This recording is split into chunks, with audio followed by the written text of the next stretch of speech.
Saksakallan gunarnavasya Vande Guru Sri Charanarabindam.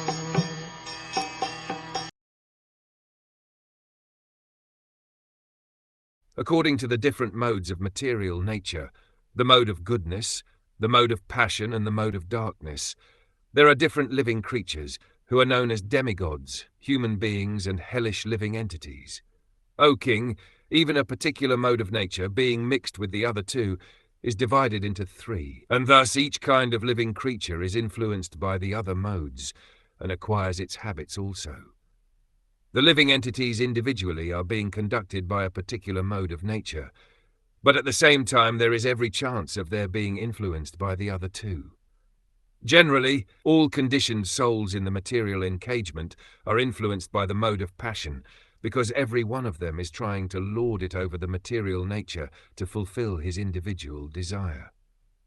But in spite of the individual mode of passion, there is always the chance of being influenced by the other modes of nature by association. If one is in good association, he can develop the mode of goodness, and if in bad association, he may develop the mode of darkness or ignorance. Nothing is stereotyped. One can change his habit by good or bad association, and one has to become intelligent enough to discriminate between good and bad.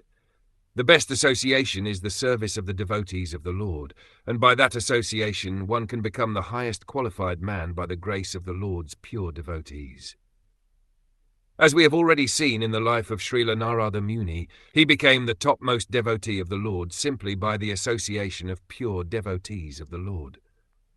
By birth, he was the son of a maidservant, and had no knowledge of his father and no academic education, even of the lowest status. But simply by associating with the devotees and by eating the remnants of their foodstuff, he gradually developed the transcendental qualities of the devotees. By such association, his taste for chanting and hearing the transcendental glories of the Lord became prominent, and because the glories of the Lord are non-different from the Lord, he got direct association with the Lord by means of sound representation. Similarly, there is the life of Ajamila, who was the son of a Brahmin, and was educated and trained properly in the discharge of the duties of a Brahman, but who in spite of all this, because he contacted the bad association of a prostitute, was put into the path of the lowest quality of Kanjala, or the last position for a human being.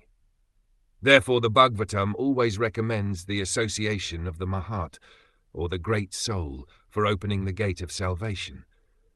To associate with persons engaged in lording it over the material world means to enter into the darkest region of hell. One should try to raise himself by the association of the great soul. That is the way of the perfection of life.